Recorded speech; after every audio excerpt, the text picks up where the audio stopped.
London. There we go. So on behalf of the Krishna team here in London, I would like to welcome all of you to this special event tonight. Special because we have a very special guest. Some of you know him as Dr. Howard Resnick. Some of you, most of you, know him as His Holiness Sri Dayananda Das Goswami. But for those of you who don't already know him, whether here or watching live on Facebook, he is one of the pioneering disciples of Srila Prabhupada and a key figure for the establishment and propagation of Krishna consciousness in the West. And of course, he is the visionary behind ISKCON's Krishna West project. And we here at Krishna West London are very grateful to him for taking some time away from his much anticipated Mahabharata project work to spend an evening with us today. And I would encourage all of you to make the most of this opportunity to ask many questions and benefit from his extensive experience, insight, and intellect. No pressure. So it's going to be an interactive session. So I invite all of you to participate. Don't feel shy. Please ask questions as we go along. But please, just to help us facilitate in an orderly fashion, please raise your hands first before asking any questions, or if you prefer, you can type your question in chat and I'll monitor that and we can pick them up in sequence as we go along. And when you're not asking questions, please just keep your Zoom on mute so as to avoid any disruptions. So we'll get straight into it. The topic is going to be the notion of spiritual science. And I'll kick us off with the first question. So Acharya Dev, we typically view science as focused on objective demonstration and evidence, whereas we tend to see spirituality as more concerned with, should I say, subjective experience and faith. And given these apparently conflicting methodologies, how can we understand the Bhagavad Gita's description of the process of self-realization as a spiritual science? Please, could you share some insights? Ramnanda, do you want to take that question? Or me, I'll take it. So, first of all, thank you for the question. You very nicely articulated a sort of an anachronistic, old-fashioned view that not so many serious thinkers actually hold nowadays, but we'll go over it. There's a lag time. It's, for example, when in let's say more serious academic philosophy or among not just academic, because if you study the history, certainly of the Western world, the academy, the university is often a century or so behind the rest of the people that actually have some common sense. So maybe I'll say a word about that, and then I'll get into science.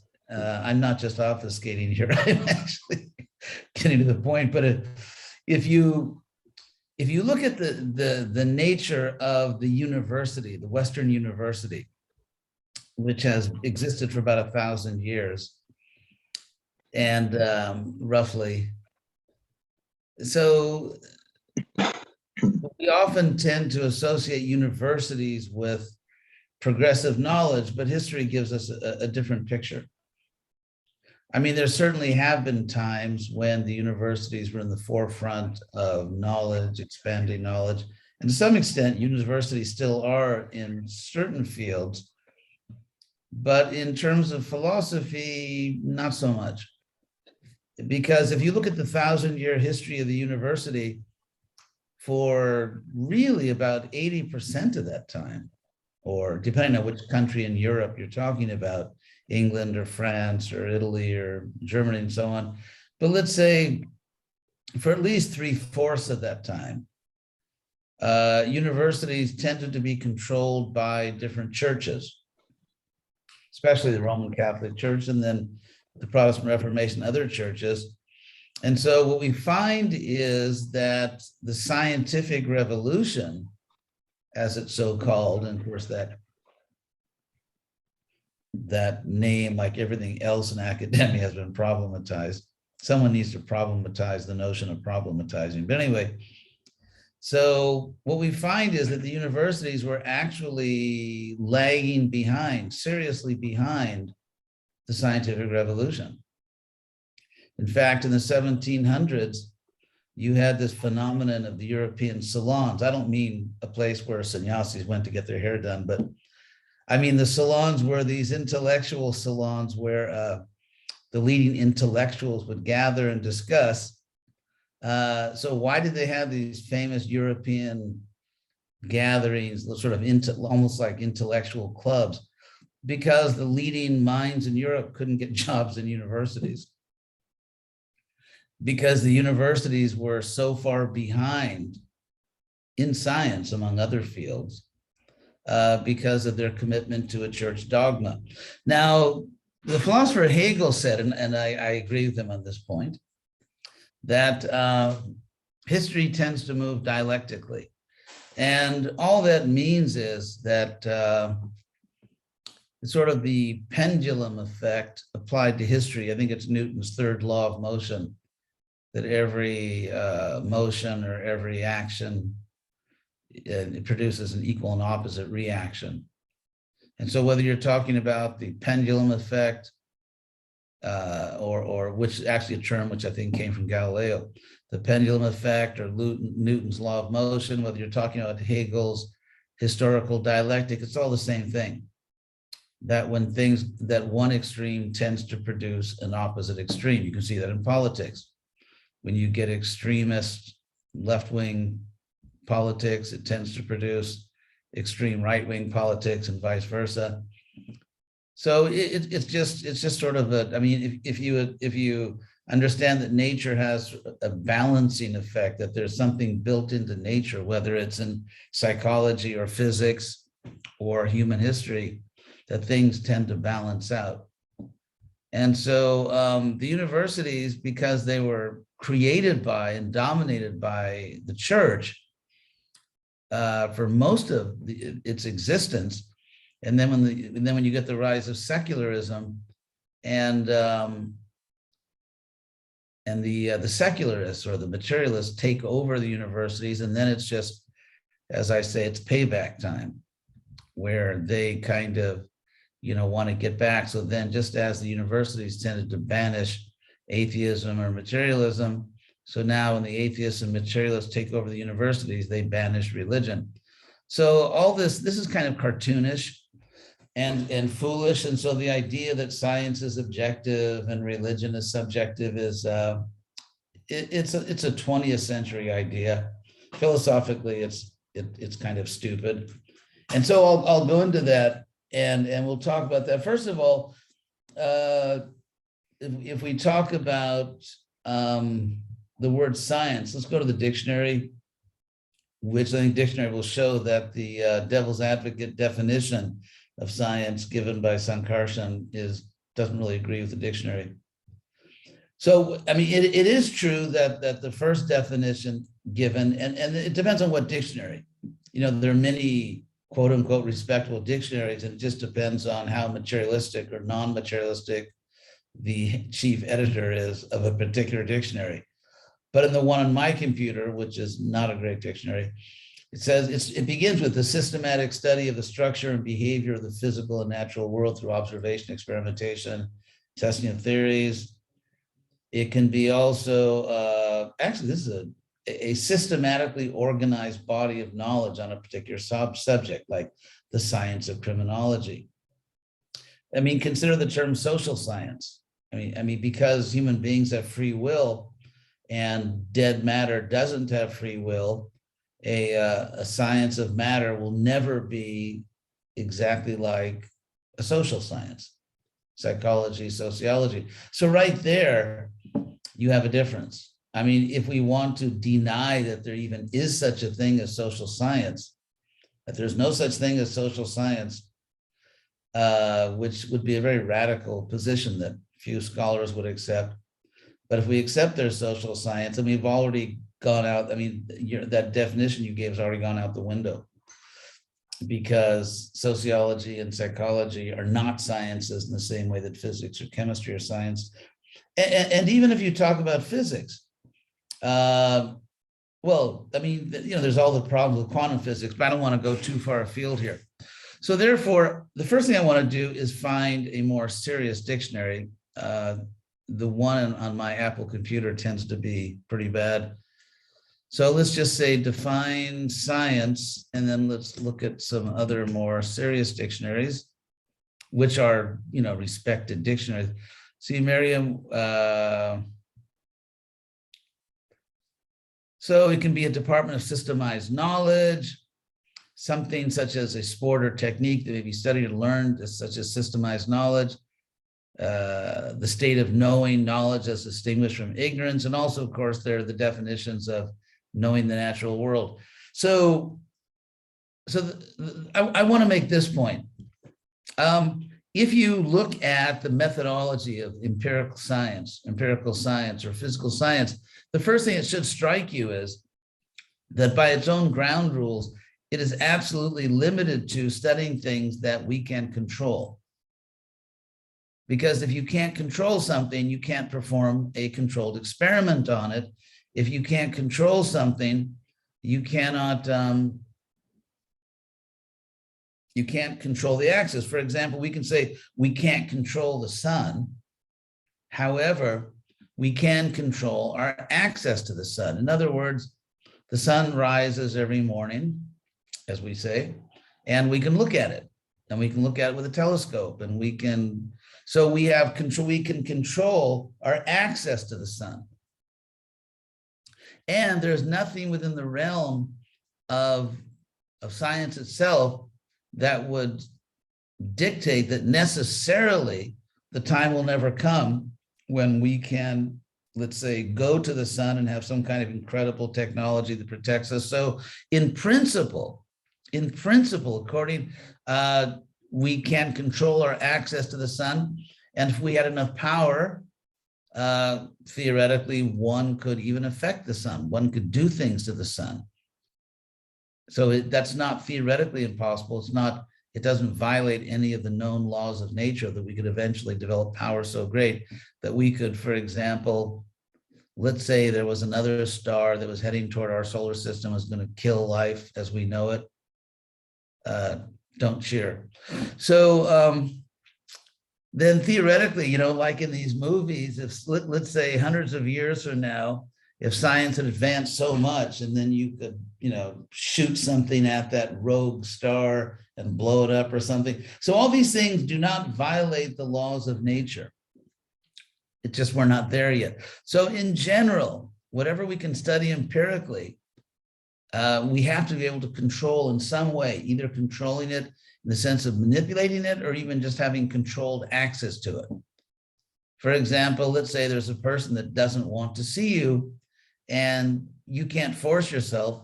You can't force that person to see you. You can't break into that person's house. So we're talking about people. We do not necessarily control the access, and we don't control the people. Now, if we talk about God, God, even if you say theoretically, is an omnipotent being, an all-knowing, omnipotent being, and therefore it's absurd to say that you can control God if God doesn't choose to allow you that kind of relationship. So therefore, if we say that science just means, if we say science means knowing, because that's where it comes from, there's a relation, for example, between the word science and the word conscience, right? Cone science really is what the word is, cone science. And so if you say that nothing can be known unless we can control it, is that really true? Does that sound like something that's true? That nothing really exists unless we can't control it. Now the question, of course, that assumption is not empiric. That's not an empiric assumption, that's a metaphysical assumption. So on what grounds, would anyone like to argue that you can't know something unless you can control it? For one thing, let's say you see something let's say you meet another person, let's say you fall in love. As a sannyasi, I won't get too romantic here, but let's say someone falls in love. with another person, or someone thinks that that's a beautiful person. You can't empirically prove the person is beautiful. What does it even mean? What does it even mean? What would it mean to prove that something is beautiful? Whether it's just some scene in nature or the face of a beautiful person, what would it even mean to prove that someone is beautiful? It doesn't mean anything. Let's say, for example, we assume it's wrong to shoot and kill innocent people, something the Republican Party in America hasn't quite grasped yet. So let's say it's wrong to kill innocent people. You can't prove that it's wrong. The Scottish philosopher, honk if you like Scottish philosophers, the Scottish philosopher David Hume made that point. You can't derive a metaphysical fact from a physical fact. In other words, let's say there's a physical fact that someone killed an innocent person. That's a physical fact. How can you derive from that the metaphysical fact that it was an evil deed, that it was wrong to do that?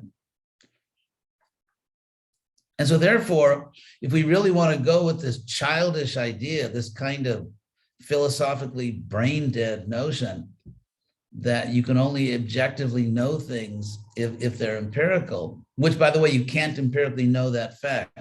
So the first problem is that statement contradicts itself. So if we say that physical science is a realm of objectivity, but you cannot confirm that by physical science. So you have this mega definition, you have this great definition of science, which is unscientific. So the fanatical materialistic definition of science begins by contradicting itself. Not a good start. If you're trying to be rational about something and your first statement is a self-contradiction, you're not doing well. So if we want to say, so are we willing to say that it's not scientific, that all people are equal? That, for example, let's say that we have a judicial system where you can buy justice. So two people come before the court, whoever has more money or who's ever willing to spend more money gets a favorable decision from the judge. If you say that's wrong, but it's not scientific to say it's wrong, because it's not an empirical fact. Justice is not an empirical thing. In fact, in the natural world of animals, there's no justice. They just kill and eat each other. So therefore, it's not scientific to say that we should have justice. It's not scientific to say that everyone should be treated equally. It's not scientific to say that it's wrong to slaughter innocent people. It's not scientific to say that some things in life are beautiful. None of that is scientific. And so if we throw all of that out as just subjective imagination, what is left that we can even recognize as a human life worth living? So the real fact is that no one actually believes, unless you talk about some crazy, demented person, no one actually believes that only empirical things are real. For example, that clownish figure, what's his name? That English scientist who's just makes a fool of himself every time he opens his mouth. Dawkins. Yes, Dawkins. By the way, that Dawkins, he violates the first law of scholarship, which is don't speak outside your area of expertise. And so what he's actually doing is speaking constantly. Someone should, it's unfortunate he's unable to shut up, but he's constantly speaking about philosophy of science, philosophy of religion, history, areas in which he has absolutely no academic training and makes a fool of himself every time he opens his mouth. So obviously he believes that some things are real, which aren't empirical. For example, he feels that he should really get this message out to people. He feels that he really wants, so why? It's not scientific to say that you should get this message out. Why is he so desperately anxious to convince everyone unless he places a value on speaking what he believes is the truth? but that truth is not empirical, and therefore it's not the truth at all. So what is he even doing? So, I mean, there's all these contradictions that people just don't notice because we do not live in a very bright age. So as far as that, I mean, you can define science however you like. What if there is a God? If there is a God, then you could say that you can never scientifically understand the truth. So if some things are not only true, but they're very importantly true, and they're very relevant, but you cannot know them scientifically, you can't say there's something wrong with the truth. Can you say something is wrong with science? And by the way, who has the right to define science? That's a cultural definition. It's not that some great scientist came down from Mount Sinai with these tablets that had these, the 10 commandments of epistemology or something. So if a particular culture at a particular time in history chooses to give a certain definition to a certain word, that's not an absolute truth. It's just the way it's just political. Certain group of people have power, some type of social or political power to control what goes into dictionaries, or to control who gets hired in universities, to control speech by in different ways, punishing people that don't agree with that definition. So in what sense is that definition of science, which Sankarsana gave, in what sense is that definition objective? It's not empirically true. So he's said that, objective knowledge or science has to be empirical, but that statement itself is not empirical. So it's like saying never say never. So if Sankarsana's statement is true, then his statement is not true. Because if it's true that real science means things that can be empirically verified, since we can't empirically verify that statement, his statement, if it's true, is not true. So I think it's obvious that if you say something philosophically, which if it's true is not true, it's clear you're speaking nonsense. You're simply speaking nonsense.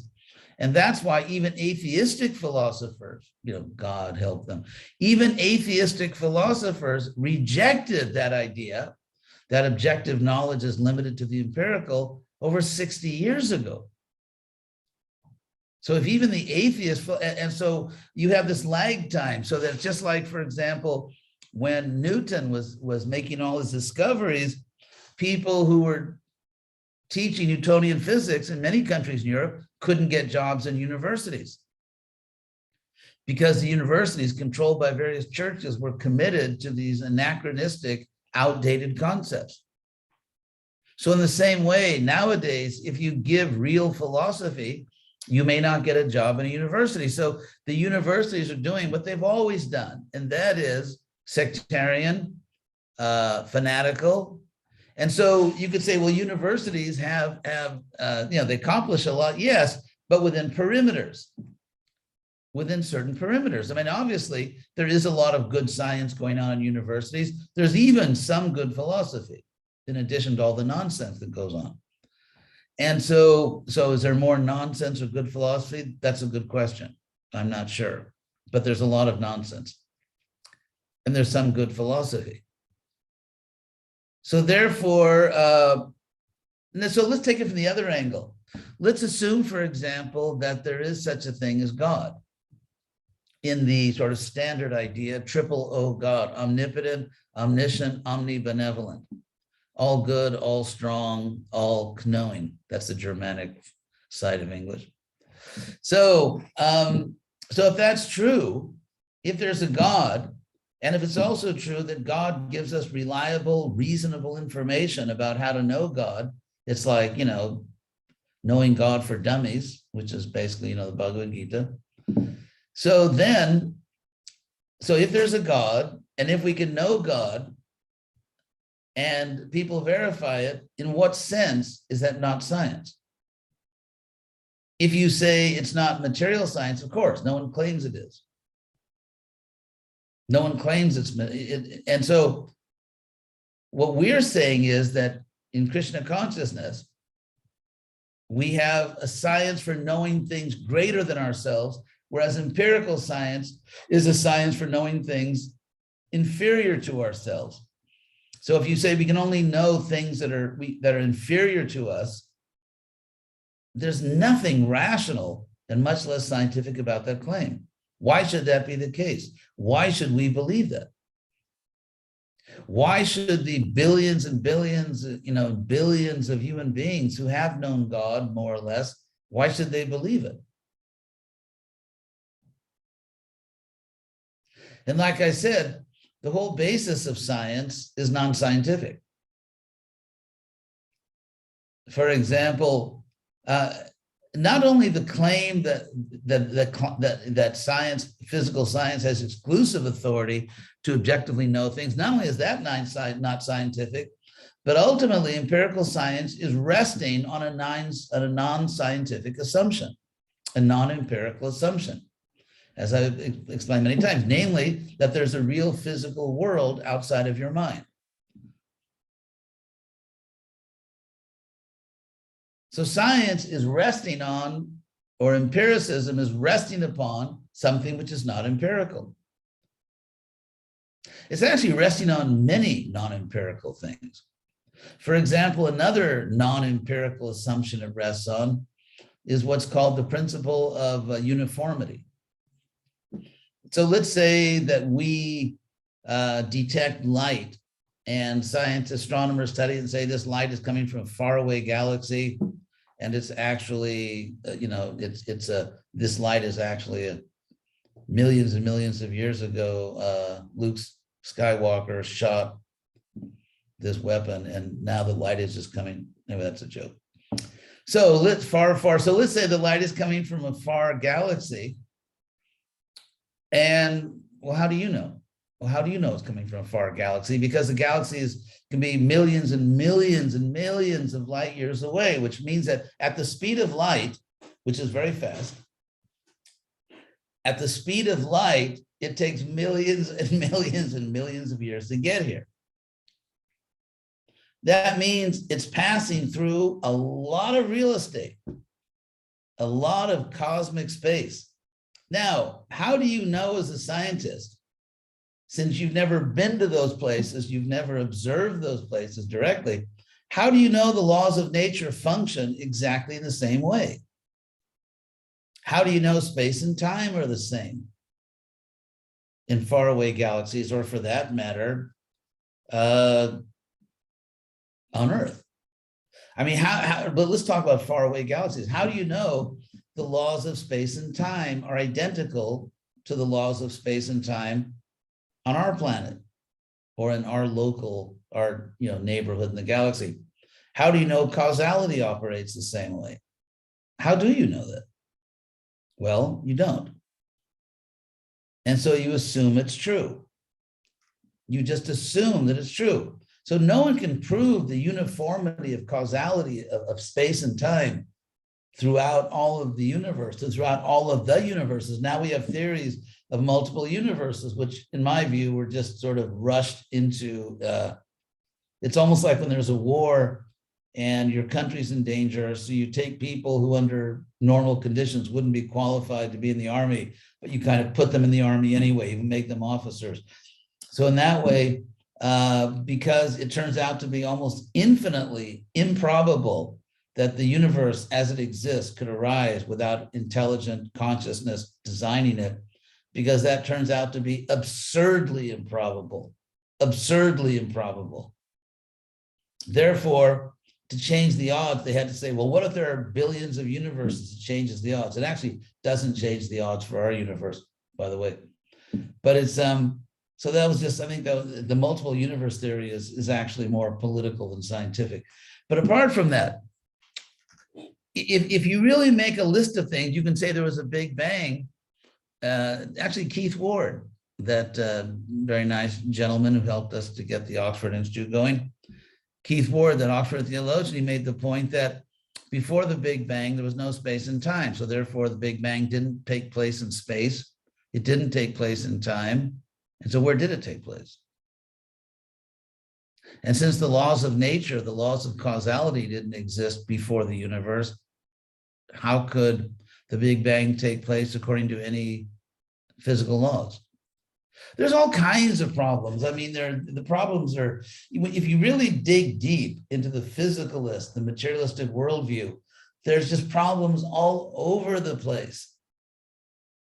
It's just like if you look at the Middle Ages, and they had this Christian theology, which was in some ways nice, in some ways bizarre and even demonic. For example, the idea that there's an eternal hell. So you have God, who's supposed to be infinitely merciful, actually being depicted as the most evil creature ever conceived by a human mind. That, what was his name? Anselm had his ontological argument. God is that being than whom no greater being can be conceived. But if you look at Christian theology as it developed into the Middle Ages, you'd have to say the Christian God is that being than whom no more evil being can be conceived. Because after all, what could be more evil than torturing? I mean, torturing anybody is not nice. But imagine torturing your own children forever. Forever. Torturing, and they say the punishment has to fit the crime. And so what possible crime could make it rational to torture someone in the most horrible ways forever? Forever. And so it's interesting, this was a preaching strategy to traumatize people in order to manipulate them into, joining or staying in your religion. But anyway, there are all kinds of irrational things, the idea that Jesus is the only way, all kinds of problems with that idea, both even textual problems, the fact that it's only found in one of the Gospels, which no one ever, even when it first came out, thought was accurate history. So what I'm saying is, so what you find is that civilizations tend to grasp onto a non-rational foundation for their worldview. And even though it's full of irrational, even crazy ideas, you're just supposed to think that way. And to get a job in a university, you have to talk that way. And so what I'm saying is that the irrational, in some ways crazy worldview that dominated the West for so long and caused incredible amounts of human suffering, dialectically created its equal and opposite madness, which is called philosophical materialism. And actually, philosophical materialism is just as crazy and foolish and irrational and absurd as the extremist religion that actually created it. And so basically, we have these two forms of madness, these two pseudo-philosophies, these two forms of madness, and in the middle comes Krishna consciousness. Yeah. So, or Krishna, or just any reasonable, moderate, sane picture of the world. So again, in a civilization in which our political systems, our moral systems, our social systems are all based on non-empirical metaphysical assumptions like justice and equality, to say that none of that is real. Justice is unreal, mercy is unreal, beauty is unreal, morality is unreal, everything is unreal except materialism at a time when we now know that we don't know even what matter is. Even if you say you're a materialist, that's become kind of meaningless, because if you look at the latest quantum physics, no one really knows what matter is. So if you say, I don't know what matter is, but I'm a materialist, what does that mean? Anyway, I see that Ramananda, you had your hand up, then your hand went down. Yes, thank you, Charlie. My question is, if you could please kind of outline what we mean by a spiritual science in Krishna consciousness, and how that might compare with what another tradition might say, for example, in Christianity. could someone within a Christian denomination say that they're practicing a spiritual science, or what's the distinction between that and a religion? I guess is my question. Very good question. Very good question. Was that your question, or did your lion ask you to? Yeah, he's got a few in his pocket. Yeah. So, yeah, what does it mean to have a spiritual science? Now that I've done the demolition part of the program, what does it actually mean to have a spiritual science? Well, let's start with the simple point that someone puts forward a theory or a view. Someone says, this is a truth, and that truth somehow involves spiritual things, which often involves God, or you have kind of like these unusual traditions like Jainism, where they believed in an eternal soul, but no God. So, but let's say someone has some kind of spiritual philosophy, and they claim this is true, and they claim that it's possible to learn it scientifically in the sense that you can test it, you can see for yourself, you can have direct experience of the results of it, and so on. So I would say the first test we'd have to submit it to would be in epistemology, it's called coherentism. Coherentism, you can put ism on anything, right? You could say like, I don't know, hot fudge Sundayism or something. Anyway, but coherentism means you can check it to see if it's coherent or not. So if you for example, if I say God is infinitely merciful, God performs the most evil acts ever imagined, the most cruel acts ever, there's a coherence problem there. And there's no, and of course, Christian theologians have, they've bravely marched into battle, sort of like World War I, where you had, the old 19th century cavalry marching against machine guns and getting mowed down in the most cruel ways. So I think Christian theologians, when they try to justify this eternal punishment, they're like, like the old cavalry marching against the machine guns, so that's incoherent. It's simply incoherent. Or if you say that God is infinitely attractive but invisible, or God loves us but never lets us see him, never lets us know him, to me that's incoherent. So the first thing is, and there are many different ways that you could check for coherence. In other words, am I contradicting myself? Or am I saying things that appear to be contradictory and for which no satisfactory resolution could be found? So one thing, is it coherent? Another point would be, is this knowledge able to be transmitted? Is it, for example, if I say that actually our universe is being governed by a magical pumpkin that has great consciousness, and I say, and I can see that pumpkin, but no one else can. I'm the only soul who's been blessed to see the magical pumpkin. So a claim has to be coherent. And I would say also it has to be available for public inspection, but appropriate public inspection. If someone says, show me God, that's a really irrational thing to say. Because if I say, show me quantum physics, have you ever studied it? No. Are you willing to study it? No. Are you willing to, go through the different tests that show? No. Just bring it to me. Bring it to me on a platter. That doesn't work in any field of knowledge. You can't demand that scientists, material science, just bring you all the truths of science that take years of study. I mean, to really understand, let's say, cutting-edge science takes many, many, many years of study. And so, therefore, is empirical science publicly available? No, it's not.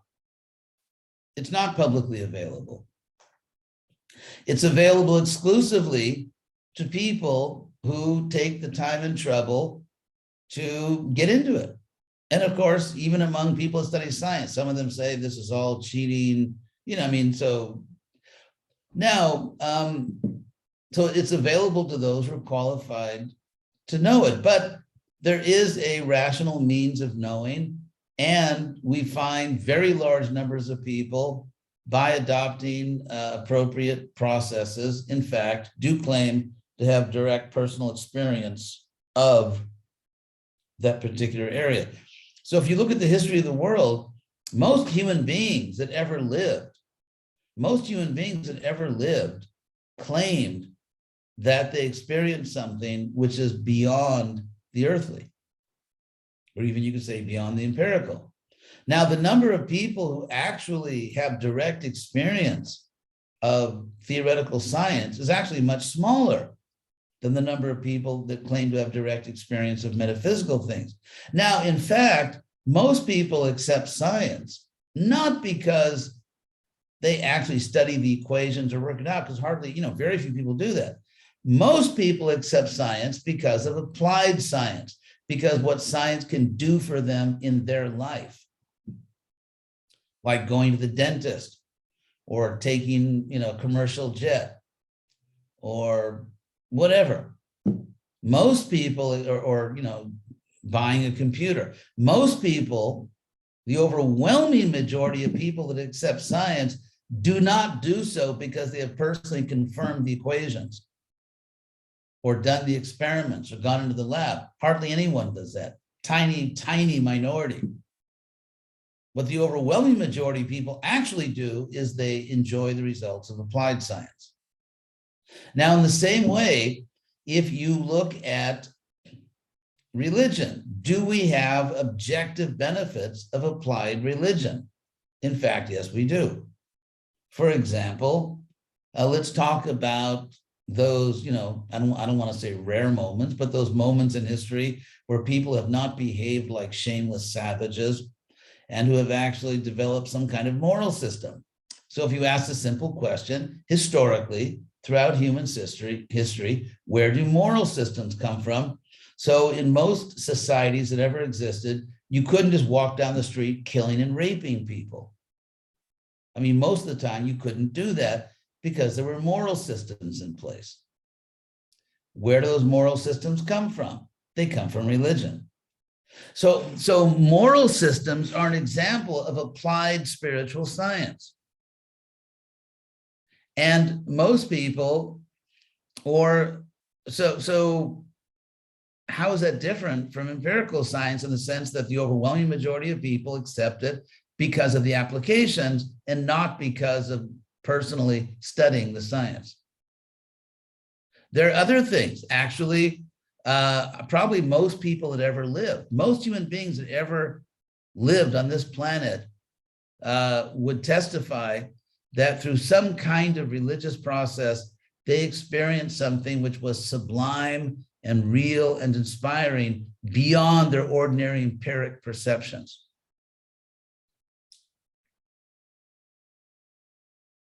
So if you say, just to wrap this up, and then we'll go to Jagat Palana, who never disappoints, he always has his questions. If we say that, if we say that, for example, well, the fact that people say they've experienced God, that doesn't prove anything. I'm sure you've all heard that. That's the standard mindless reply of the materialist. It doesn't prove anything. Oh, really? So let's examine that claim that human testimony doesn't prove anything. Of all the things that you think you know, such as geography, I mean, most of the countries in the world you haven't been to.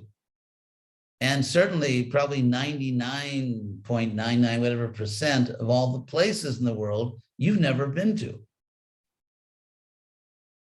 And yet we believe in maps.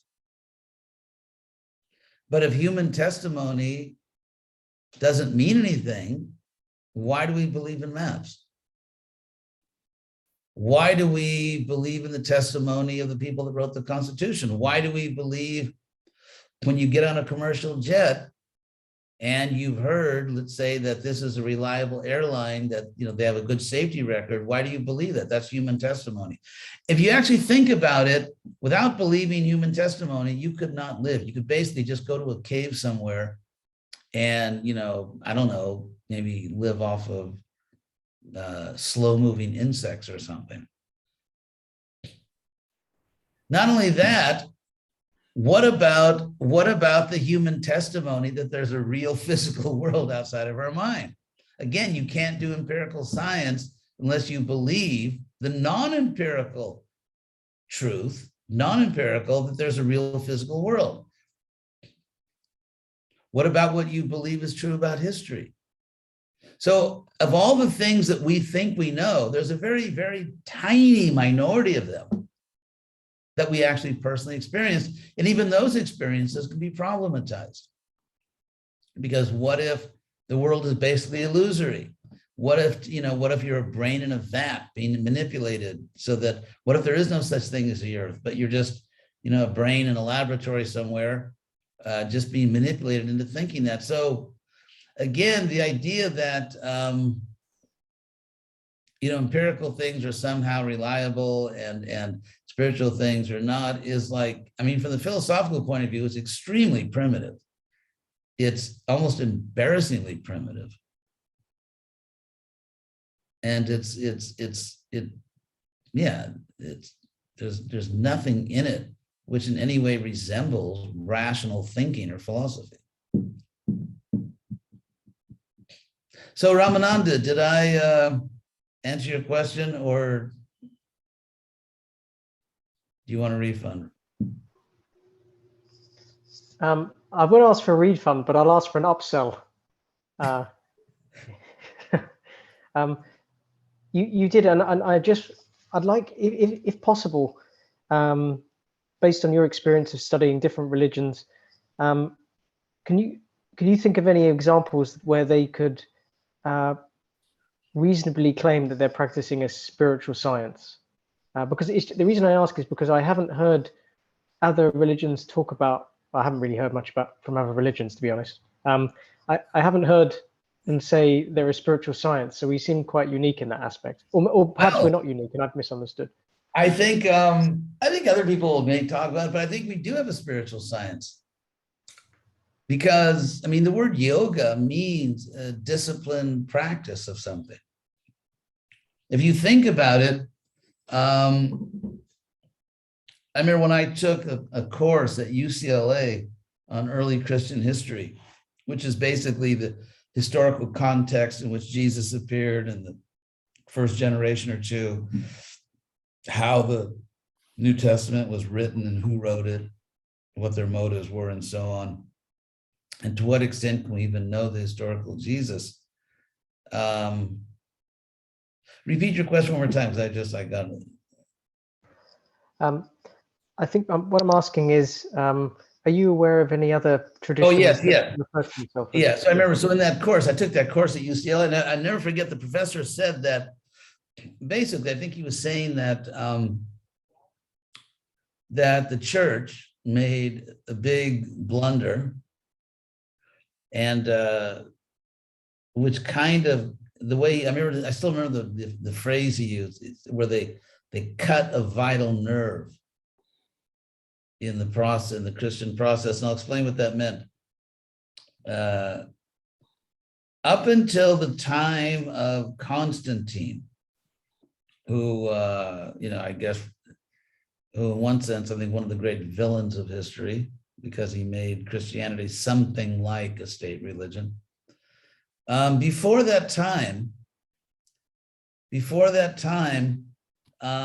before Constantine, to be baptized was very much like what we call diksha, or initiation. And when you were baptized, you had to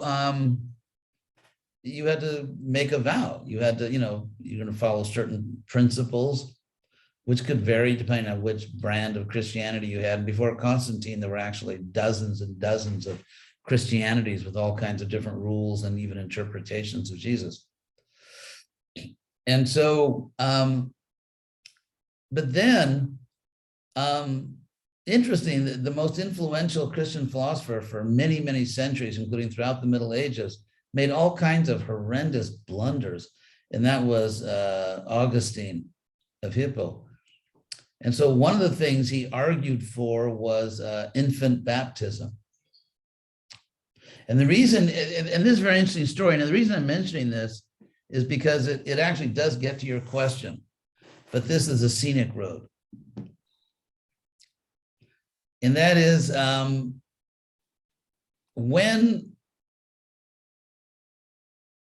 if you understand that in order to be initiated, because baptism was like initiation, that in order to be initiated, you have to follow certain principles, and therefore it's measurable. I mean, it sort of lends itself to quote unquote a science because external behavior is measurable. You know, we can measure external behavior. And also what we found in the Hare Krishna movement is that, you know, there's a limit to how much you can fake it till you make it.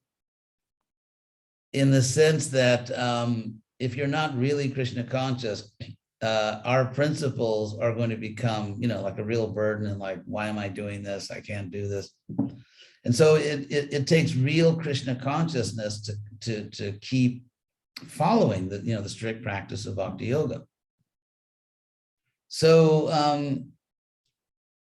so if you, now the reason that Augustine, I'm just gonna disable the noise on my phone for a second because, I mean, it's nice to know that people like me and keep sending me messages, but so,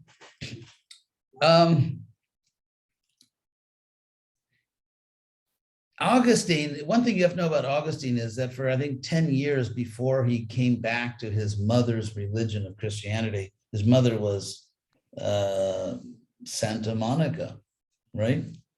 She got a great beach town named after her in California. So anyway, Augustine, he thought he you know, was in North Africa, and that was kind of like the buckle on the Bible Belt in the Roman Empire.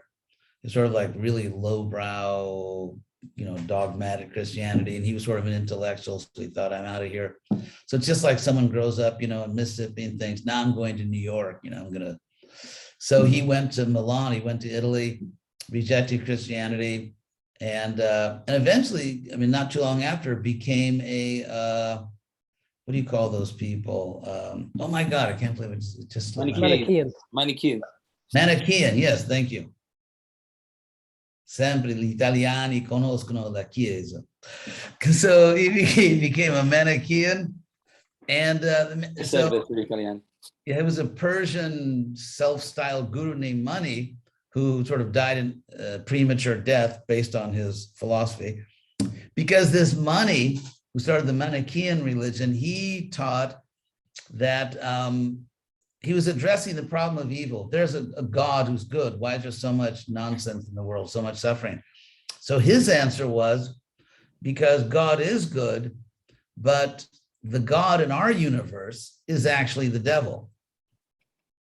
In other words, the God of Abraham, Isaac, and Jacob, the God of the Old Testament, the God of the New Testament, actually, is the devil. So you can see with a philosophy like that, you know, you wouldn't want to bet on a long lifespan for him. So he taught that, and because this world is created by an evil God, therefore the creation is evil. Your body is evil. Your body is filthy and disgusting, and you know, it's like your, you know, like a normal Sunday feast lecture. Anyway, so your body, your it's a joke.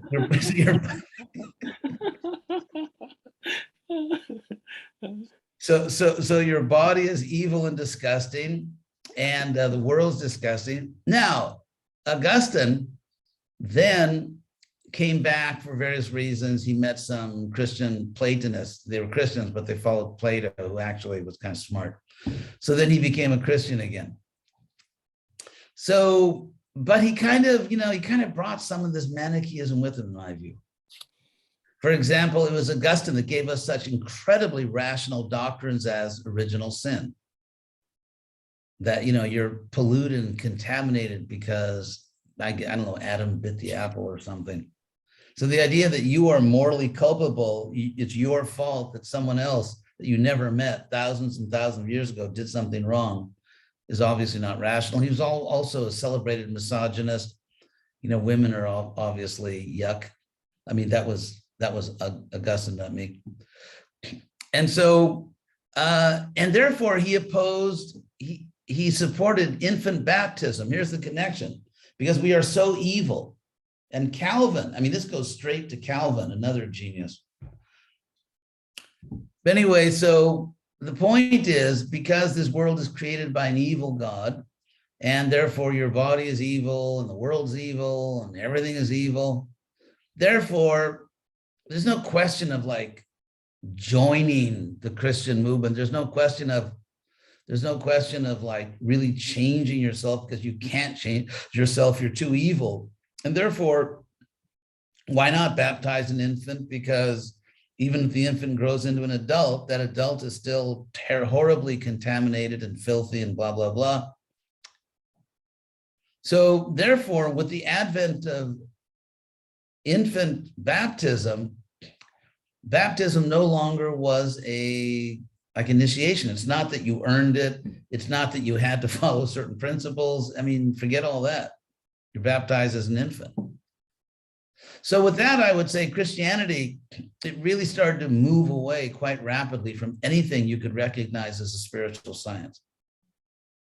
Because if you believe that, we're so evil because all, blah, blah, blah, and we're so dirty, then you're not saved because you begin a spiritual process. It really changes you. Like, I become vegetarian, or I become a vegan, or I now no longer engage in illicit sex, or I don't take drugs, or, so on and so forth. And so, which is scientific. For example, I joined Krishna consciousness, and it had an amazing, powerful effect on me. It changed my life in terms of my habits, and I was able to control myself in a way that I couldn't before. I was able to follow principles that I would never have dreamed of following before. And so that's science. But if you say that, no, we're just evil, and therefore it's all and not only that, actually Augustine made two moves. One was original sin and all that.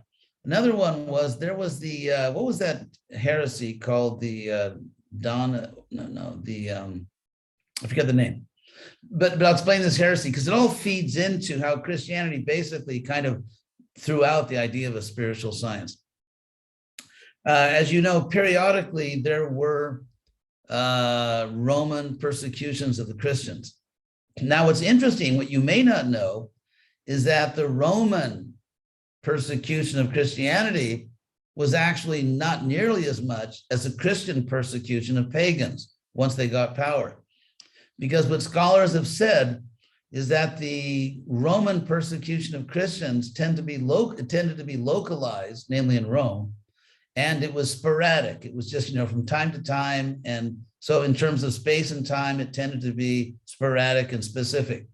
Whereas once the Christians took power, they just began to persecute non-Christians, pagans, Jews, and so on, everywhere at all times.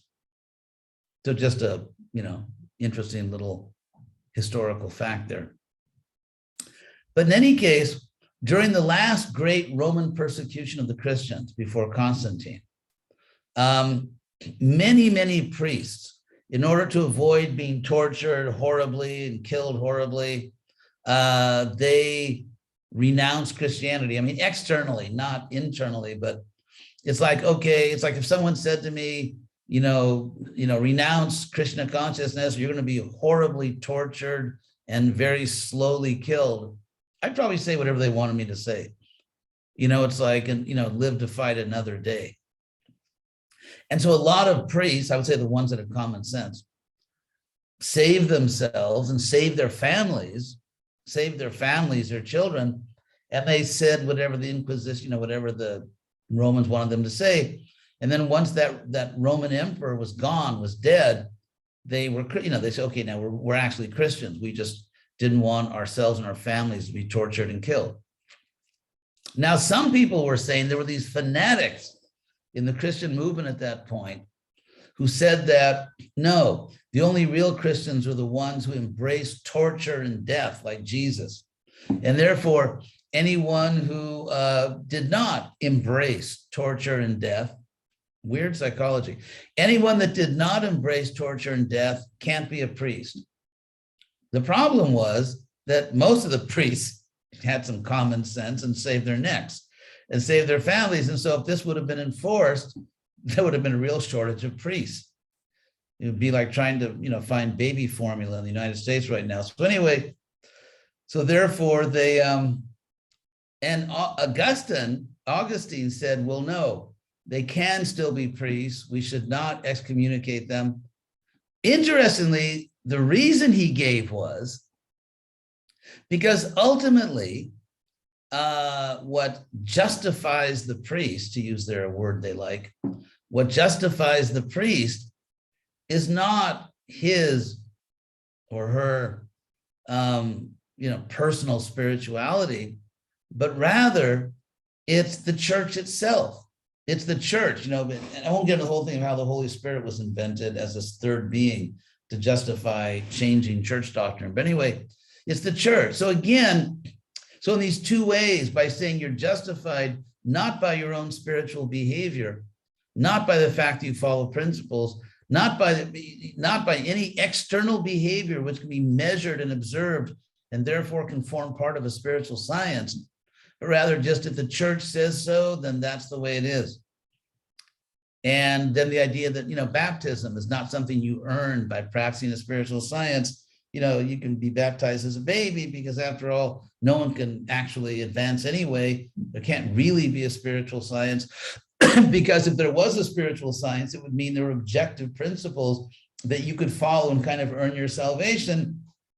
But if in any way you earn your salvation, you're taking glory away from God, and therefore you cannot earn your salvation. So that's Augustine, it's, Calvinism, it's all these, to me, like really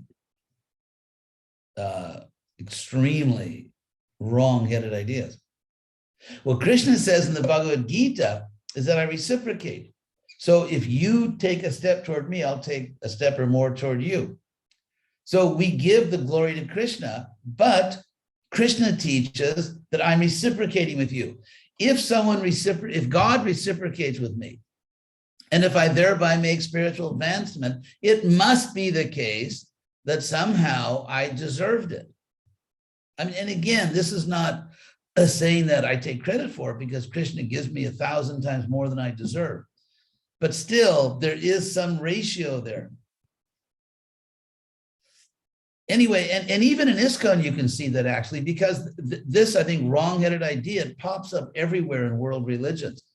So some devotees interpret the word causeless mercy to mean that, you can't do anything to deserve it. You did nothing. You joined the Hare Krishna movement just out of causeless mercy. We were all just a bunch of bums. We were just sewer rats, but somehow, out of causeless mercy, we were saved. Now, the problem with that, you can call that the sewer rat version of bhakti-yoga. The problem with that is that many, many statements in the Bhagavad Gita would be false if that were true. Like Krishna saying he's equal to everyone, he doesn't favor anyone, doesn't hate anyone. The wise see everyone equally, pandita samadarshana. You can only achieve advanced bhakti yoga if you are equal to everyone. Krishna says he comes to this world specifically to restore justice to the world.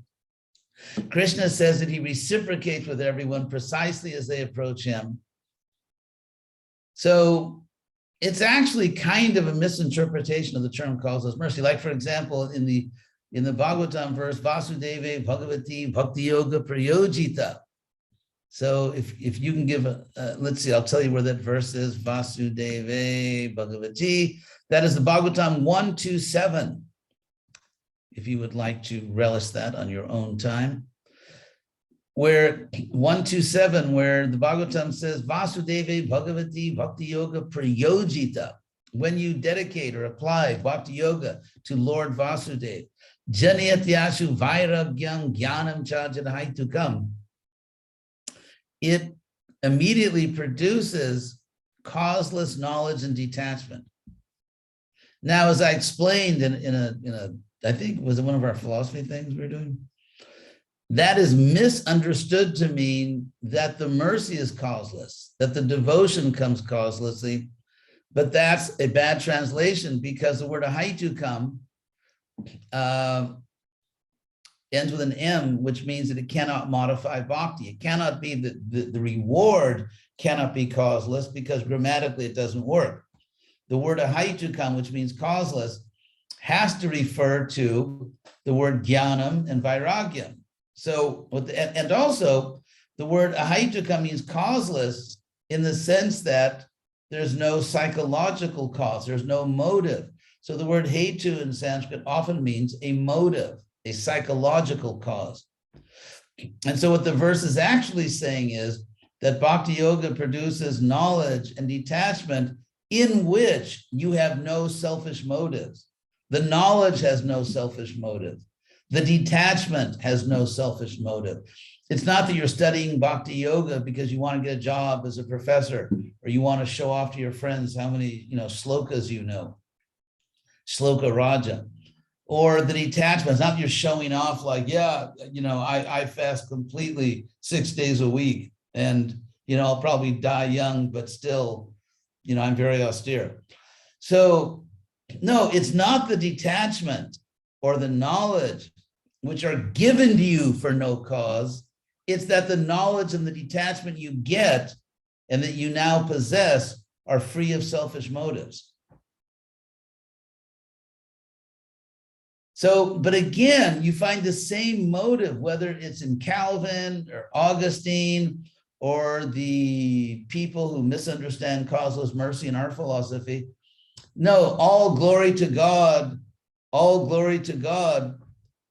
Like we say, we say that all glories to, right? So if I take any credit at all, if I had anything to do with the fact that I joined the Hare Krishna movement, if I have anything to do with the fact that I'm still in the Hare Krishna movement, then I'm taking away from the glory of God, or I'm taking away from the glory of the Acharya. And so therefore, to give them all the glory, I have to promote a totally unphilosophical, idea which contradicts almost everything Krishna says in the Gita, that, I didn't deserve it. Now, that's okay if you're just being ecstatic, like Mother Yashoda thinks Krishna's her child. So if you're just sort of having this ecstatic yoga maya divine illusion moment in which you say, that I was just a sewer rat or whatever, you can pick your own. Devotees are really good at very vivid, picturesque language of how fallen they were. So if you're just having an ecstatic moment and you're just sort of feeling ecstatic humility, go with it. But if you're trying to make a serious philosophical point, don't go with it, because it's not serious philosophy. It's not our philosophy. It's not what Krishna teaches. But that's the same impulse that actually, in a sense, when you go the causeless mercy route, you destroy the spiritual science, because you sever any connection between the situation I'm in spiritually and what my behavior was. And if there's no connection between behavior and spiritual results, how in the world is it a science? It's just, well, if you catch Krishna on a good day, if he's in a good mood and just, inclined to throw a little causeless mercy your way, it's not a science. It's not that you systematically expand consciousness.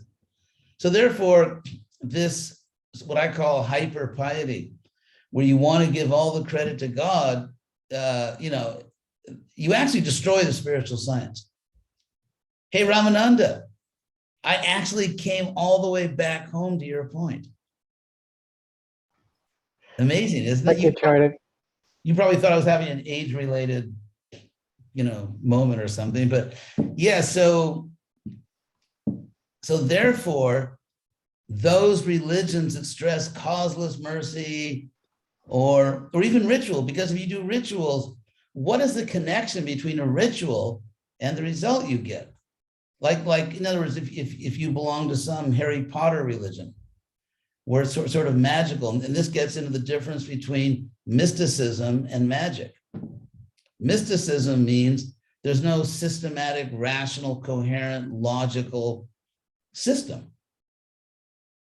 Whereas mysticism means there are experiences and entities beyond the empirical, but it actually, all of these entities follow reasonable laws that make sense.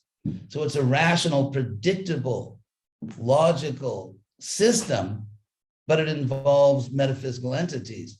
Whereas magic, there is no symptom. It's like, you know, take some little fur from a squirrel's tail and then mix it with pink lemonade and say, bajoom, bajoom, bajoom, and spit over your left shoulder. And then what will happen? Oh, your fingernails will automatically be clipped. So it's, I mean, so if you look at magic, it's just completely incoherent. It's just like there's no system. It's just a series of one-off magical things. So yeah, so that's the point in answer to Ramananda's question, that the extent to which one, and you see it in ISKCON. I mean, ISKCON, because it's humanity, and so you find all the typical pitfalls. They're the people that do the causeless mercy thing, which destroys the spiritual science, and they're devotees to do the magic thing. Like, oh my God, it is Saturday late morning, and I just sneezed, and I was facing south. Oh my God, so now you have to, you know, I don't know, maybe throw mung beans over your left shoulder or snap your fingers, you know, sort of your basic jazz rhythm. You know, snap your, I mean, if you think about it, there's no rhyme or reason to it. If you stick to the basic philosophy, guess what, everybody? There's God. He's a person. He's infinitely beautiful. He's a nice guy. You know, he doesn't have jealousy issues. He doesn't have anger management problems. He's a nice guy, and he will reciprocate with you. I mean, it's all totally logical and reasonable. It's what you would expect God to be. And so you offer your food. Why? It's just a way of not being a jerk. You know, Krishna is giving you all this wonderful food. Just be a lady or a gentleman. Say thank you. That's all offering is. It's just saying thank you. It's being a civilized human being. That's what it means to offer your food. And so if you think about, and so in ISKCON, there's some of us who, you know, we're not into rituals, and we do certain spiritual practices because they make perfect sense. Nam nam akari bahudani cha sarva shaktis. Krishna has invested all of his potency in his name. Why not? Makes perfect sense. It's ontologically what you'd expect. And so everything, there's sort of a basic practice of bhakti-yoga, which is philosophical, which is rational, which makes perfect sense. And then in come the magicians. And it's kind of like, they're sort of like omnivores of Indian superstition. You know, they just like, you know, what do they say in Italy? They have this gesture. You know, if someone is really gullible, they'll eat anything. Anyone here from Italy knows what I'm talking about. Lambri. Tu ricordi? Mi fai morire da ridere. Cioè. He's going to die laughing. So anyway, so these tendencies, sort of like, you know, hyper piety, where you destroy the spiritual science, or you replace a mystical science with just magic, and devotees who just, you know, full of superstitions and all kinds of little magical things you do to ward off evil spirits. And one of my favorites is covering your right hand when you chant Gayatri. I mean, that, as they say, takes the cake. Because, I mean, think about it. I mean, you probably already heard this so many times, but I mean, just think about it. First of all, there are all these malevolent beings just sort of flying around the universe. it's a dangerous world, all these little magical beings. And then they somehow or other, they're punya thieves. They want to steal your piety. And so if you just sit down somewhere to chant Gayatri, they know it. I mean, they just know what you're doing because they're everywhere. No magical paranoia here. So they're everywhere. So then when you start to chant Gayatri, they just zoom right in. And they somehow or other, there's this portal where they go through your hand, maybe through your arm, into some kind of sort of like, I don't know, magical warehouse where you store all of your pious credits, and they just start plundering them. Now, what's interesting about these beings is, who are never described in any scripture, it's a special revelation. So the interesting thing about them is they can penetrate right hands, but not left hands. Which means they must be kind of like, ew, dirty things, because they, to your left hand. So they penetrate right hands, but they bounce off left hands. They also bounce off any basic fabric. Like, let's say, for example, you have like cotton or silk. They even bounce off, synthetic fabrics. So if you,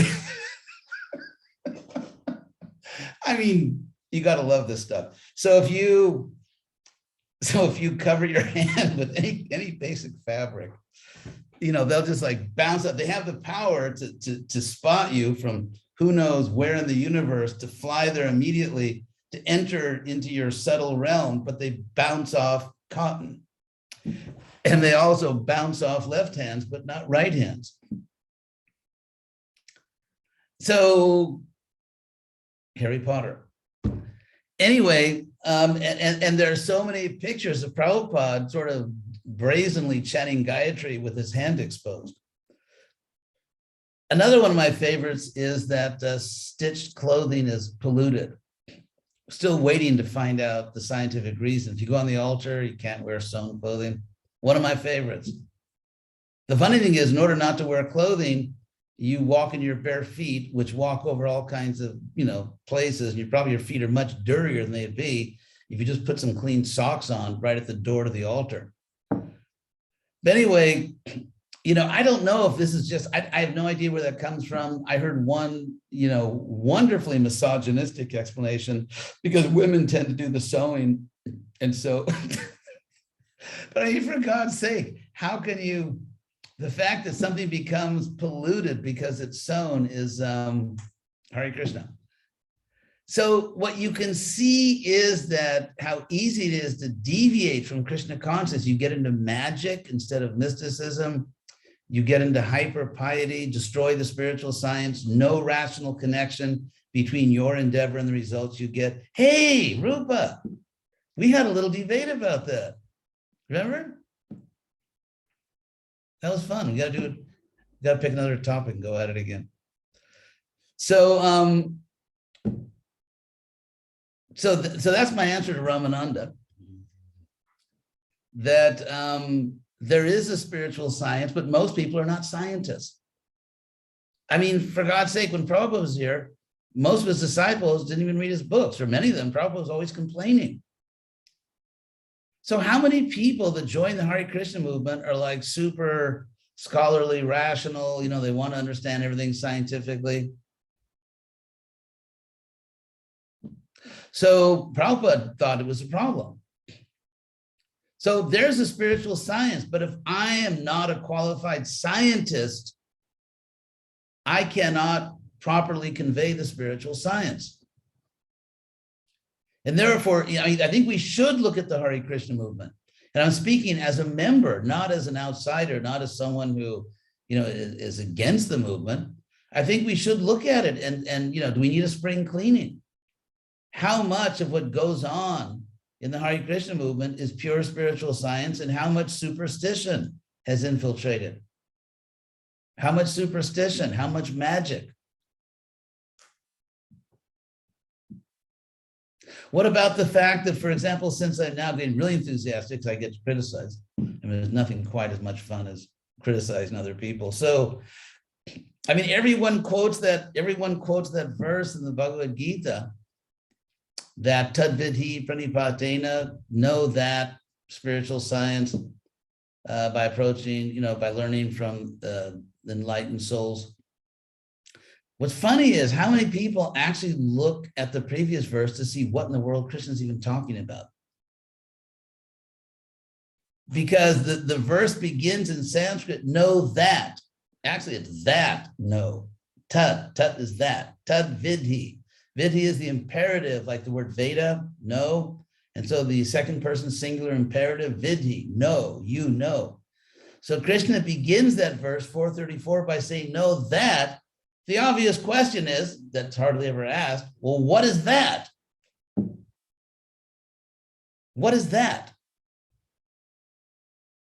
And that is explained in the previous verse, where you'd expect it to be explained. Krishna says something at 433, and then at 434, he says, know that. So what does he say at 433? Shayan dravyamaya jagat jnana jagat taparantapa. Better than, Krishna says, better than worshiping with paraphernalia, such as puja, dravya. Dravya means paraphernalia. So Krishna says better than worshiping through paraphernalia is to worship through knowledge. Knowledge. In other words, and Prabhupada once explained this to me. Actually, a day or two after he made me GBC of Latin America, he just said to me, do not get involved so much in building temples and elaborate puja. He said, for the more advanced devotees, there's knowledge. And so he was directly paraphrasing Krishna's own statement. In other words, giving people knowledge in a way they can understand it.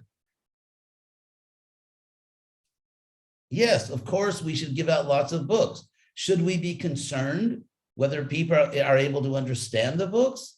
Yeah, we should be concerned. Is the Hare Krishna movement greatly concerned about what percentage of people actually are able to understand the books? No, it's not greatly concerned. So how much does ISKCON spend on elaborate puja and building temples? How much does ISKCON spend on schools? Interesting numbers. Interesting numbers. So, but that's what Krishna says we should know by approaching a spiritual master. We should know that knowledge is more important than ritual. That doesn't mean that we reject the rituals. I mean, we all love, I hope, to go into a temple and see Krishna, to bow down to Krishna. So, I mean, worshiping the deity is something we all should love and cherish. However, Prabhupada taught us that the reason we do that, the reason we go into the temple, is to get inspired to go out and do the most important work, which is spreading knowledge, giving knowledge to the world. It can be done by teaching classes, it can be done by music, right? Clever songs.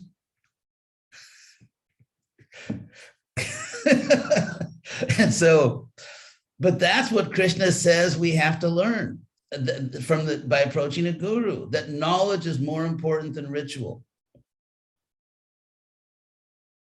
So there are some questions. I think the Italian living entity there, and then Sankarshana also. Thank you. Thank you very much. That was something. I have, can you hear me? Yes, I can. Okay. I'm going to read 30 seconds from Aristotle, Metaphysics, chapter 4. Uh-oh. Okay. Aristotle says, there is a science which investigates being as being and the attributes which belong to this in virtue of its own nature. Now, this is not the same as any of the so-called special sciences, for none of these other treats universally of being as being. They cut off a part of being and investigate the attribute of this part. This is what the mathematical sciences, for instance, do. Now, since we are seeking the first principles and the highest causes, clearly there must be something to which these belong in virtue of its own nature. Is this what Krishna consciousness is? This Krishna consciousness is this science that Aristotle is talking about?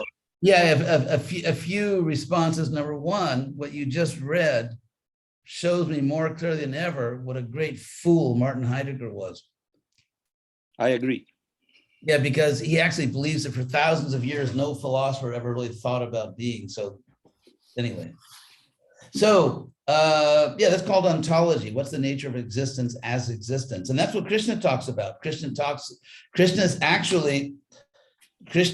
divides being or existence into, someone just put a big thing of me.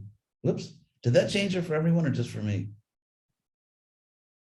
I can't stand to see big pictures of myself. When you get to be my age, you'll understand. So Krishna says in the second chapter of the Gita, nasato vidyate bhavo, na bhavo vidyate sataha.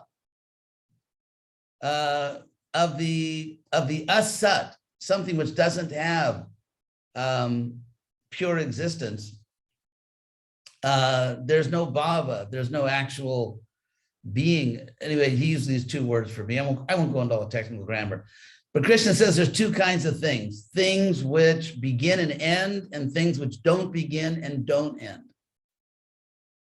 That's why, by the way, these people that say that we never had love for Krishna are so foolish, if I may say so, because they, first of all, among the many parts of Shastra they contradict, they also contradict the Bhagavad Gita. Because if we didn't have love for Krishna, and then we develop love for Krishna, and then it goes on forever, that means there are three things instead of two, like Krishna teaches. Namely, there is a certain state of consciousness which didn't exist, but now exists forever. Krishna says there is no such thing. There are only things that have always existed and things that begin and end. But that's a separate point. So yes, Aristotle's saying that we should, and that's what Krishna does. He says that there's my superior nature, my inferior nature, there are souls, and there's matter. And Krishna says that the ultimate nature of everything that exists is that it's part of me. It's part of Krishna. So therefore, my answer to Aristotle, who was a nice guy, I think basically, I would say to Aristotle that ultimately you can't understand being unless you understand Krishna, because everything that exists is part of Krishna. So Sankarshana. Can I just ask you curiosity, just 1 second? On nasato vidyate bhavo, Yes. in your literary translation of the Bhagavad Gita, why did you not translate literally nasato? I think I did. No, it's na asataha. You translated literally? Yes, very. Thank you. Let me see if I can find it real quick. Does anyone have it there? Oh wait, I have a Bhagavad Gita here. Next time, I have to apologize then. okay. Someone find, that's okay. We still love you. So yeah, Chris, someone finally gave me one of my Gitas. I finally got a copy. Let's see, chapter 1, that's chapter 2. Krishna says 16, verse 16. Yep. Yeah, the unreal has no existence. The unreal is asat, which that's one of the dictionary definitions of asat, unreal. The unreal has no existence. Existence is bhava. The be in the English word be, like to be or not to be, that comes from the Sanskrit bhavati. So the unreal has no existence, the real no non-existence. Perfectly literal. Thank you. Sure. That's okay, no problem. Just send me a pizza. But sat also means being, literally, doesn't it? Sat. Is sat the present participle of to be? Yes. Yeah, Here, just very quickly, since we want to be precise here, the word set in this, oh, sorry. The word sat in the Sanskrit dictionary means being. So asat means non-being. Existing, occurring, it can be an adjective, because that's what a participle is. It's a neuter singular participle, which means that it's a verb acting as an adjective. Yeah. Or noun. So being, existing, occurring, real, actual, and so on. Being, so asat is just the opposite. So Sankarsana. I just put my hand up to flag the other questions, Acharya. We've got Jagannateshwari and Vishvambara next. Then Jagannateshwari, where is she? Go for it, Jagannateshwari. Hey, how you doing? Good, thank you. Nice to be here. Hare Krishna. Thanks for coming. Actually, it's my husband who has a question. Oh, what's his name? Vishvambara.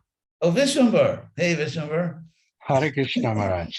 Where are you guys right now? We're not. We're at home in UK. Oh, what part? We stay in Watford. Oh, Watford. Actually, Watford is very close to the fictitious town of Meryton, where Pride and Prejudice took place. Really? Yeah, so it's a Tirtha, right? Right, Sharadvir? Yes. So go ahead, Vishvambara. Hare Krishna Maharaj. You remember we used to speak at length when Tamal Krishna Maharaj used to stay in your house. Oh, yes, yes. We speak in Italian.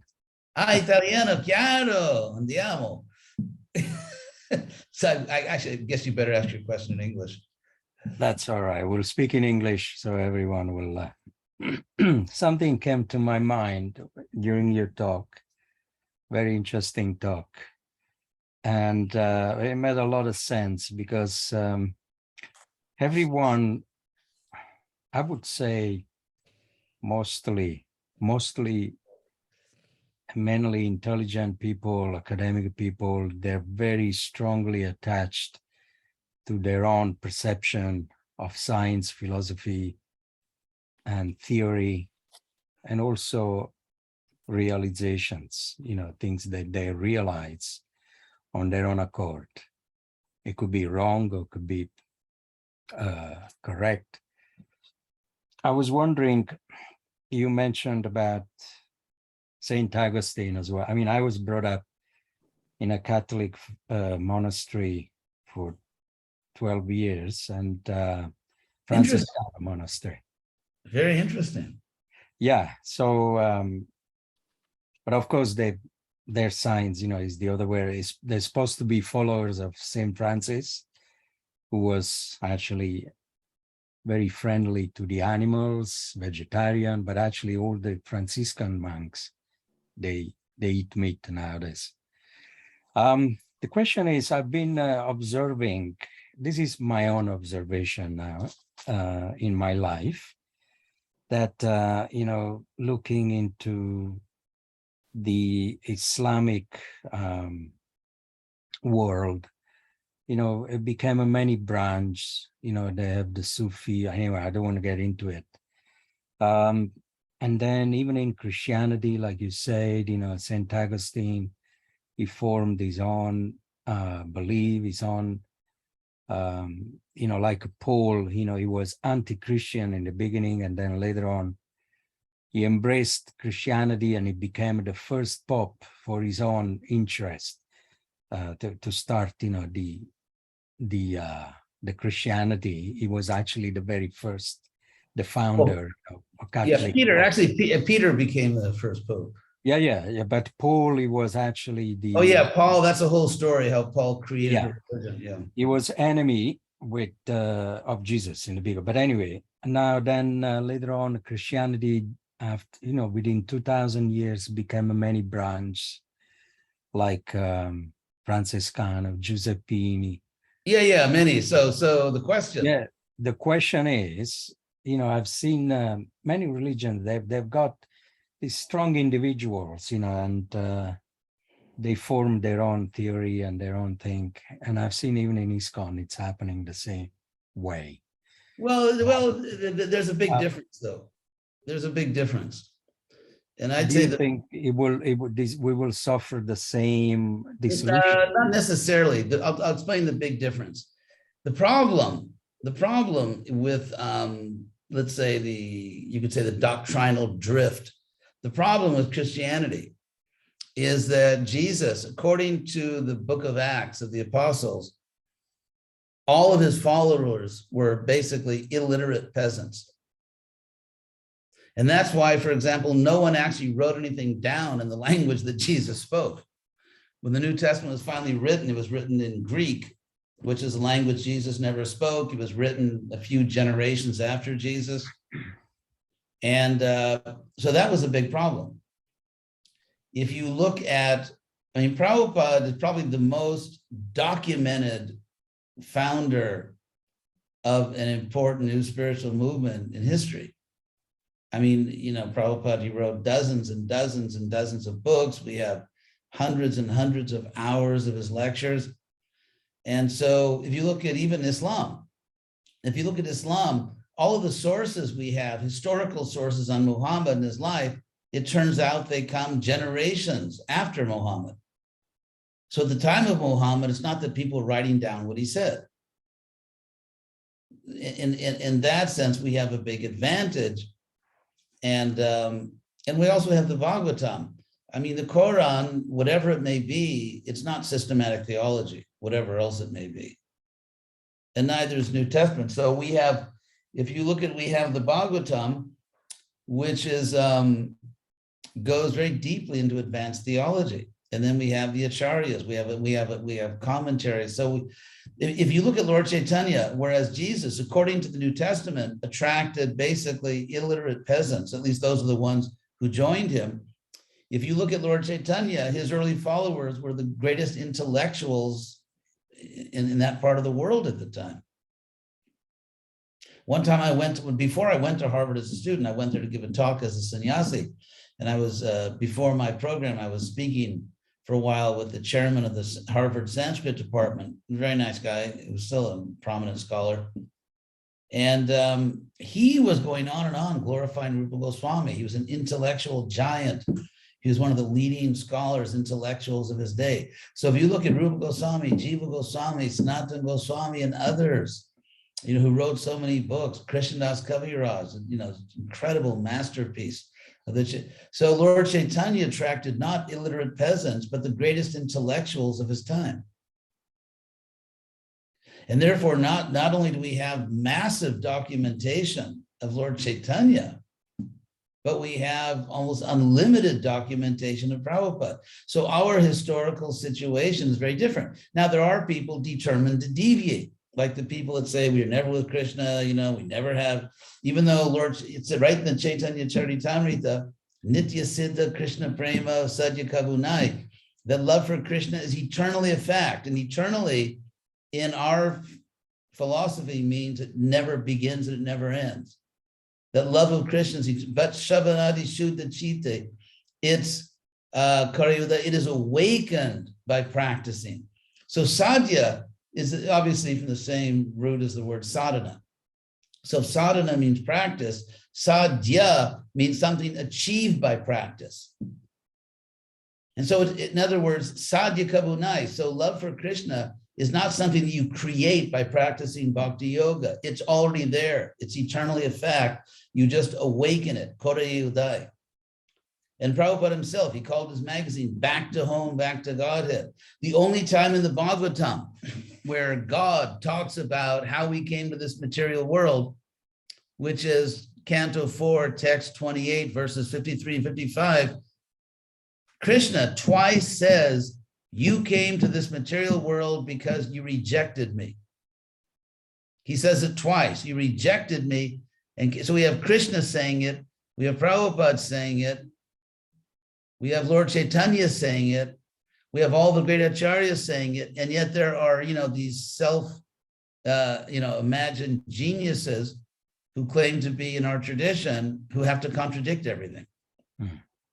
And they come up with all kinds of nonsense explanations like we come from the Tatastha Shakti, we come from marginal energy. The obvious absurdity of that is that there is no place called the marginal energy. The marginal energy is not a place, it's a category of energy. How can we come from a category? It's like saying that, I am it's just silly. So we have this overwhelming, there is no such thing as the Tatastha Shakti. It's not a place. It's simply it's a category. And then they say we come from Mahavishnu. Yes, we come from Mahavishnu in between cosmic creations. Krishna never gives that as the explanation of where we ultimately come from. He simply says, like in the case of Narada Muni, that you're in the material world, you're sort of thrashing around for God knows how many millions of years, you need a break. So Krishna lets you come into his body, it's like, get some downtime. If you think about it, if you think of night and day, and Krishna talks about cosmic days and nights in the Bhagavad Gita, because even if you've had an active day, you need to rest. You need to rest. You mentally need it, you physically need it. And after struggling with karma for millions of births, you really need a break. And so Krishna, your subtle body needs a break. And so you come into the body of Mahavishnu, some downtime, rest, and then you come out again. And so all these, but you can see people who are just so anxious to be different and distinguish themselves by saying stupid things. So Prabhupada gave us this very simple philosophy, back to home, back to Godhead. Krishna himself says the same thing in the Bhagavatam. Lord Chaitanya says the same thing. You have to awaken what's already there, your love of Krishna. And yet they can't understand it. So will there always be people who are determined to deviate? Yes. Will they become the majority Hare Krishna movement? Hopefully not. To bring about something new is nowadays it's a fashion. It's cool. Well, it's been a fashion for a very long time. Yeah. Okay, any other questions? If not, I don't see any other hands. There's a couple others, Acharya, if you still have time. You've been with us for 1 hour 45 already. Okay, and unfortunately, I had a big breakfast. Okay, there's a couple others. The next one from Ananda Hari and Pavani. Oh, good old Ananda Hari and good old Pavani. I'll go first. I'll try and just make mine quick because it was from the beginning. I have about 5 questions, but I'm not going to ask them. But just in the beginning, you spoke very eloquently about the craziness on the side of science and the craziness on the side of religion, and you made it very real. So I'm just wondering if they fit into the box of Mayavadi, all of them together like 2 sides of the same coin, and if they would be Nirvishesha, Sunyavadi, would they be, one would be Nirvishesha, the other Sunyavadi?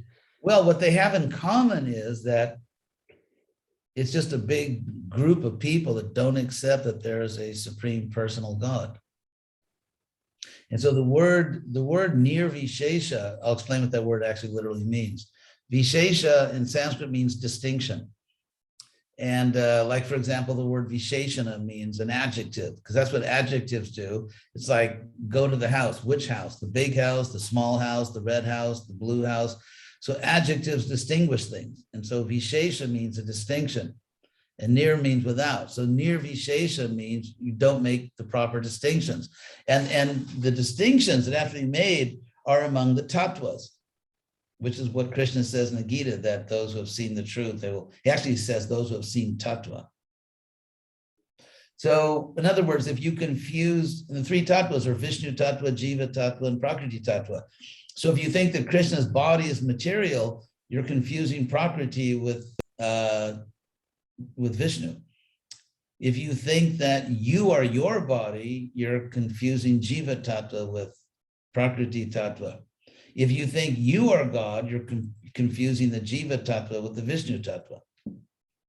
So just as Krishna says in the Bhagavad Gita that the bona fide teachers are the ones who are tattva darshina, those who have, we translate as seen the truth, Well, Krishna literally says those who have seen tattva, which means the fundamental categories of real things.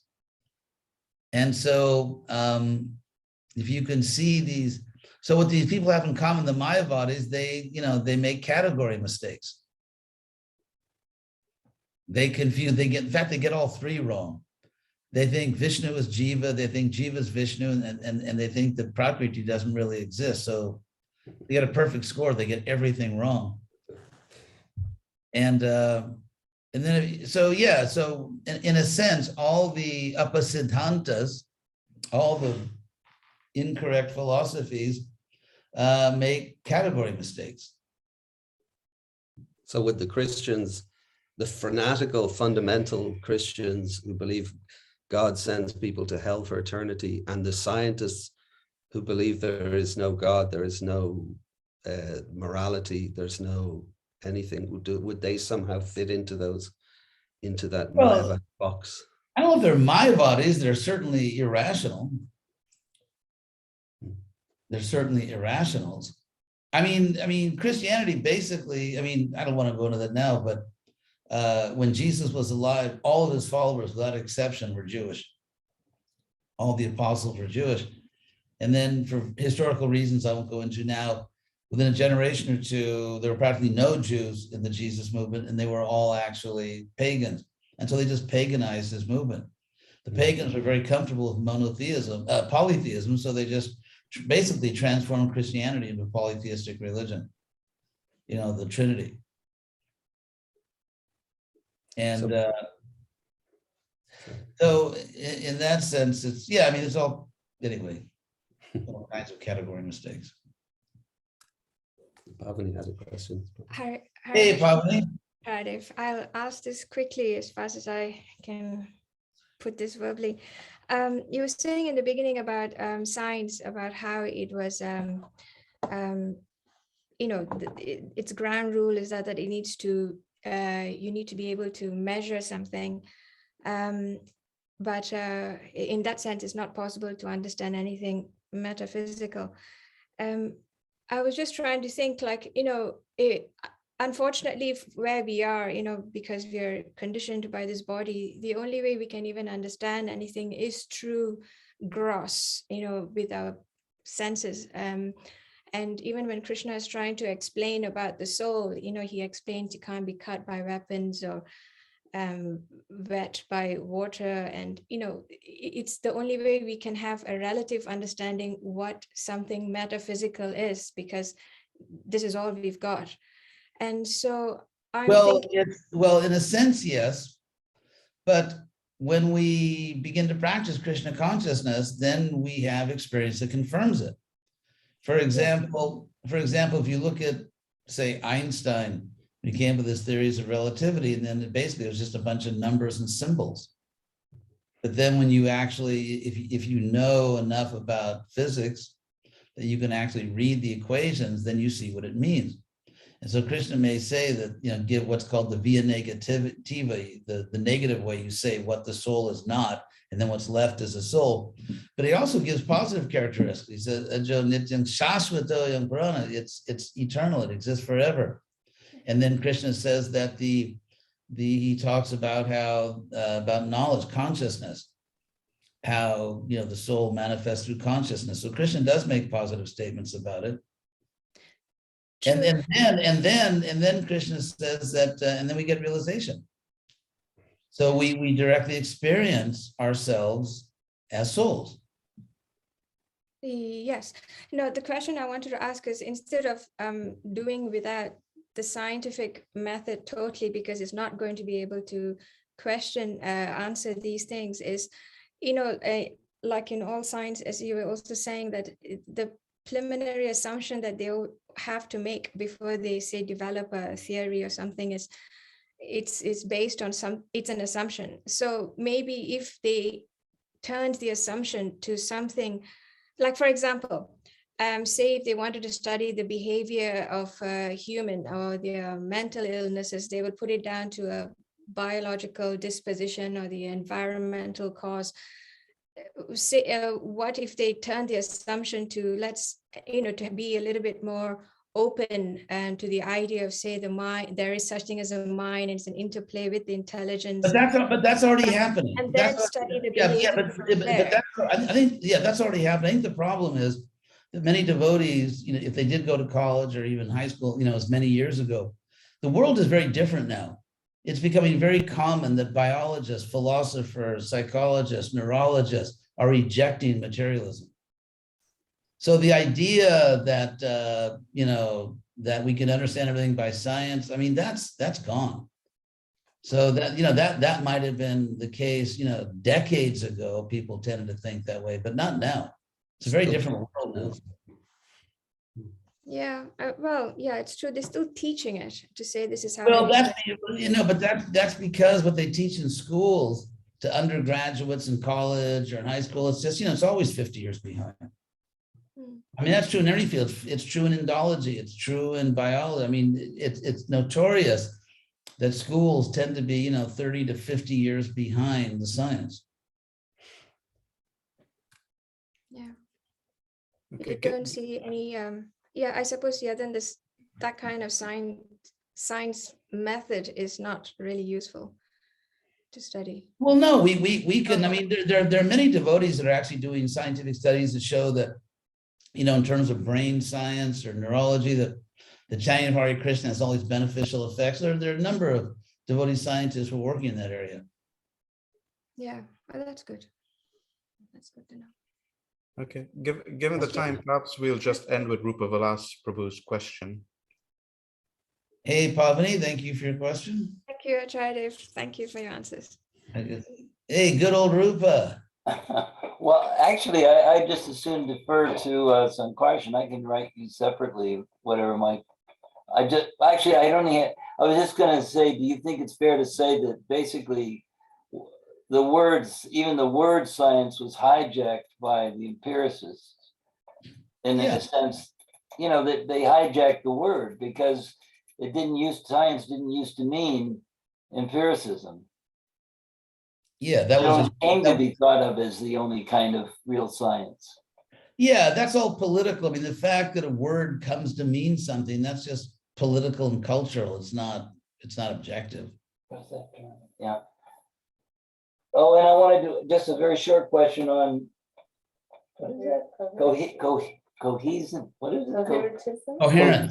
Coherentism. Coherentism, yeah. And you were saying that unless it actually hangs together in some way, but Well, how does it? It shouldn't be self-contradictory. Well, So, I mean, but I guess the question is, how does it escape being subjective? In other words, like what would we say reasonable? Okay. So let's talk about. Might not seem reasonable and coherent to me. So then Well, no, not really. I mean, we can talk about what it means to be subjective. For example, if you say that you're going to London tomorrow, and then you say I'm not going to London tomorrow, that's incoherent. Okay. And so incoherence means you're saying things that contradict each other. To be coherent doesn't mean what you're saying is true. It just means you're not grossly contradicting yourself. Okay. Maybe some Karshan would like to. He'll pull it together. That's what the word sankarshana means, by the way. Karshana comes from the same root as Krishna, and it means pulling or plowing, actually, because you pull the plow. And so, because Krishna is the one who mentally, to be attractive, I mean, think of the word attraction and the word traction, like a tractor. And so what they have in common is pulling. So a tractor pulls and attraction pulls your mind to something. And so, so that's why Karshana, it means pulling or attracting, and then sung together, like Sankirtan. That was a joke. He's going to pull things together. Sankarshana. If I could put my own self together, I'd be happy, Acharya. All right. Well, given the time, Acharya, I'll email you separately with my question. And real quick, wait, just do 3 minutes. Okay. I guess in Vedic culture, you can't say spit it out, right? Because we're not like pro spitting. Okay, I'll make it very quick then. One of the things that's championed in science is this idea that they're able to falsify hypotheses that are wrong, they're not true. And the worry that someone might raise in spiritual practices or processes, or someone might criticize the Is that you can't falsify it? Okay, well, first of all, you can. For example, if someone claims that Allah or Jesus or whoever wants me to slaughter all these innocent people, I would say we just falsified. I mean, we didn't falsify necessarily Jesus or Muhammad, but we falsified a particular interpretation of it. No, we falsified, because it's not, we're not talking about chemistry. It's a different science. We're talking about things greater than ourselves. It doesn't have to ape physical science. It doesn't have to look in every regard like physical science. That's not the test. Physical science is not the standard we have to come up to. I meant something more along your coherentist line. So for example, you sometimes hear people told things like this in our movement. If they're feeling unhappy in the process, they might be told, well, you're not chanting enough, or you're not sincere enough, or you're not doing it right. So there's no way to... However, what if that's true? What if a person takes that advice and becomes more serious about their spiritual life and becomes happy? I mean, obviously, people wouldn't hang around the Hare Krishna movement, and we don't hang around just because of all the incredible personal dealings we find at temples. I mean, you know, attractive as that is, it's not what keeps us in the movement. So, I mean, you know, if people were practicing bhakti-yoga and they weren't feeling so great, and someone said, you're not chanting sincerely enough, and they chanted more sincerely and nothing happened, guess what? There'd be no one left.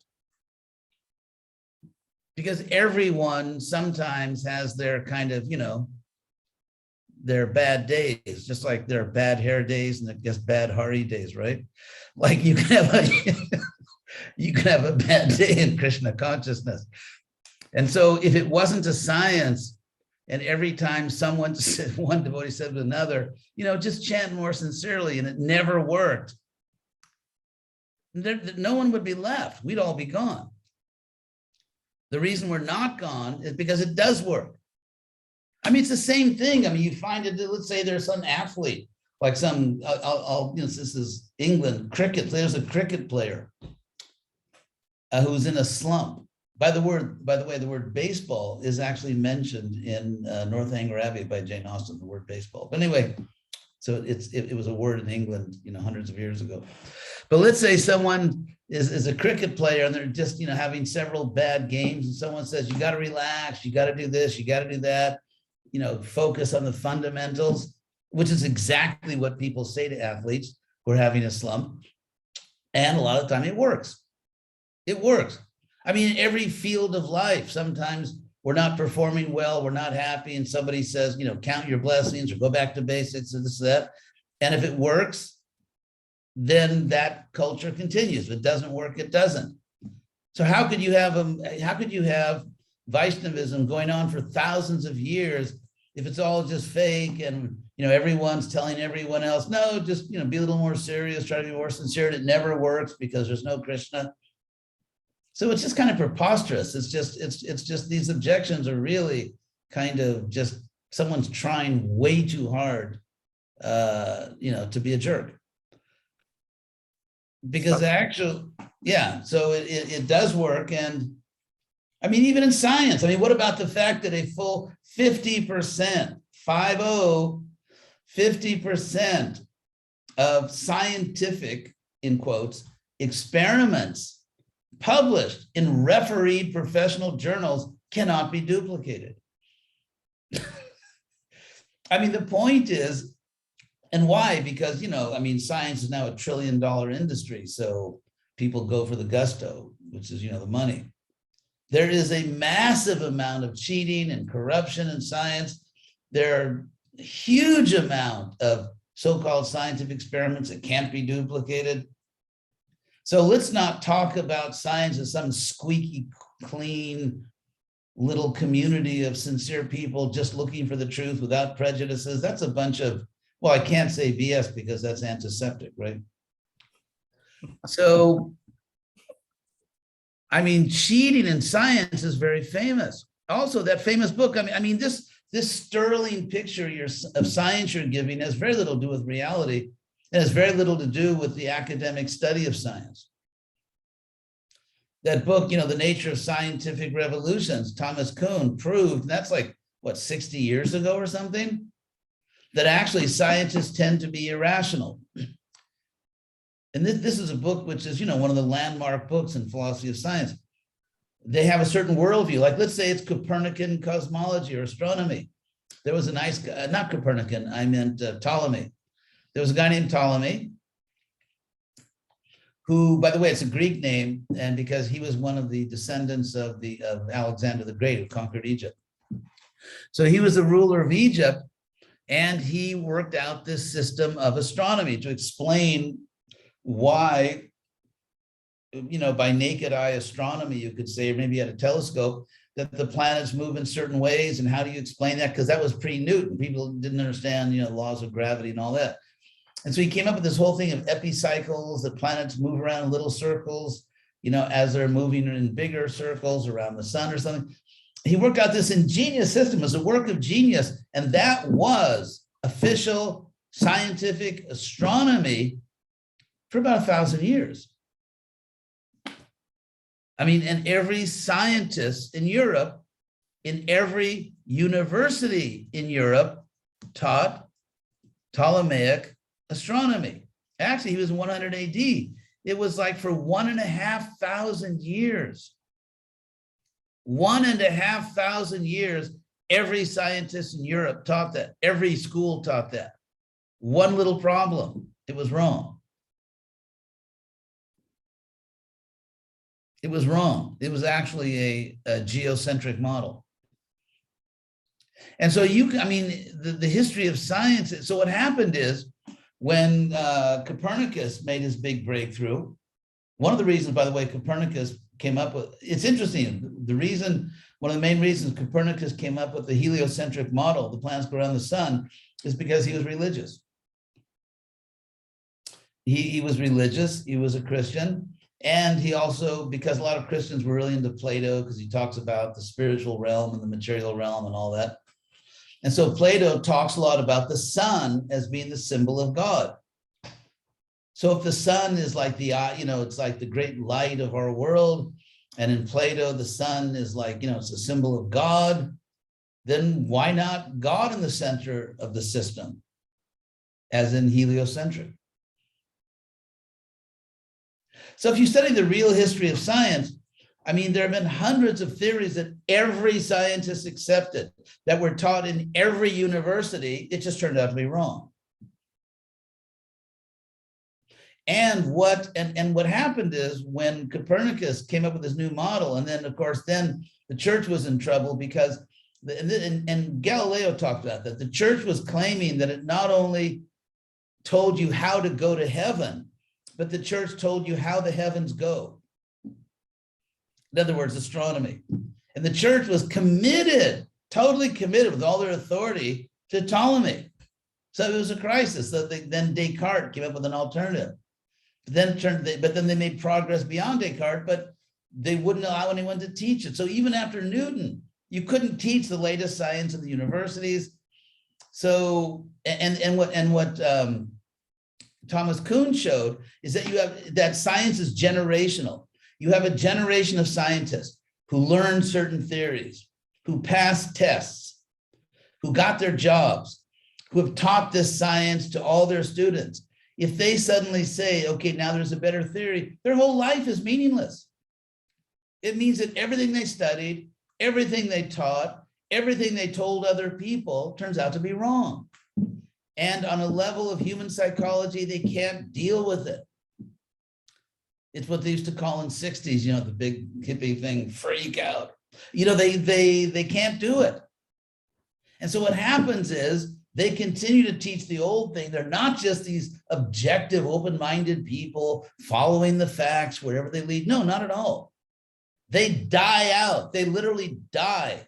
And a new generation of scientists comes along, takes all the positions in the universities and teaches what they want.